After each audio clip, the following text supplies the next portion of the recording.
PBA Championship Sundays kicks off this weekend on the CW, beginning with the Players Championship and continues week after week leading up to the big Tournament of Champions. Joining us now is 12-time PBA champion Kyle Troup. Good morning. How are you? Good morning. I'm doing well. How are you? I'm good. Okay, first question for you here. I know that your father, Guppy, was also a PBA star back in the 70s and 80s and soon will be inducted into the PBA Hall of Fame. So did you always foresee yourself following in his footsteps? And what were kind of your early days of bowling like for you? So as a kid, growing up, people, what do you want to be when you get older? I want to be a pro bowler like my dad. My father, Guppy, was the coolest guy in the building. He was really good at bowling, but I just seen how much fun he had, how much people looked up to him, respected him, and just wanted to be around him because he was an entertainer of the game. And as far as my career, I started bowling at a very young age, 3 or 4 years old, just being a bowling alley rat, going with my dad anytime I could.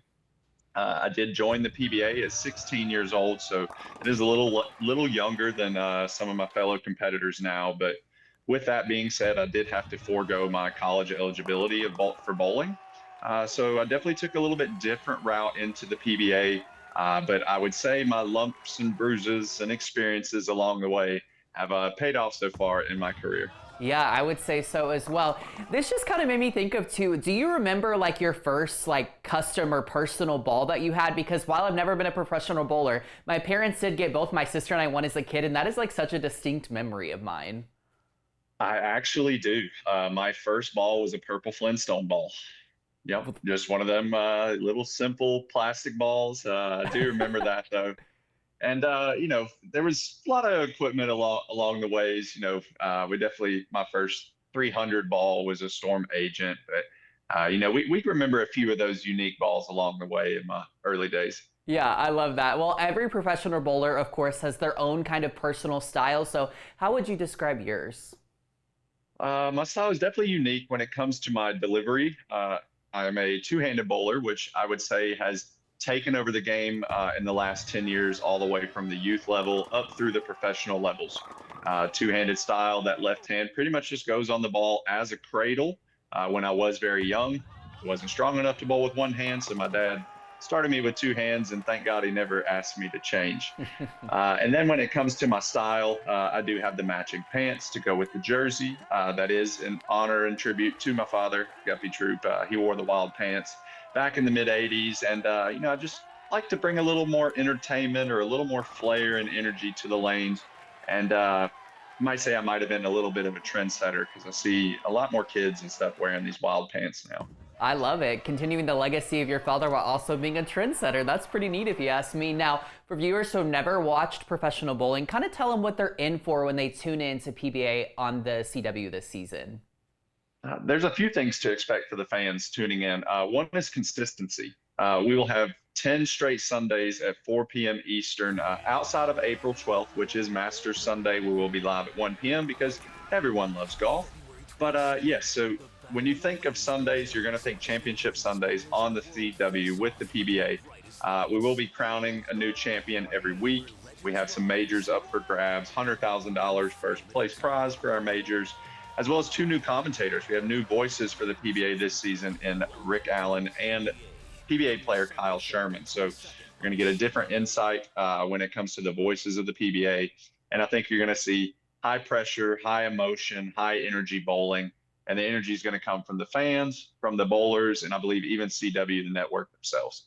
All right, well, that sounds pretty hype. Now, the first event of this season will be the PBA Players Championship Finals live from Arlington, Texas this weekend. So what are the stakes for you bowlers with this one, and maybe what makes this specific event so unique? Yeah, so I feel like the uniqueness in this event is that it is a major to start our season off in the PBA Players Championship. So, that kind of shows who put in the work during the off season before we really get into the trenches of the PBA Tour. And then with the uniqueness of this event is we are competing at Bolero Euless throughout the week, but then the live show on CW will be at the International Bowling Museum and Hall of Fame.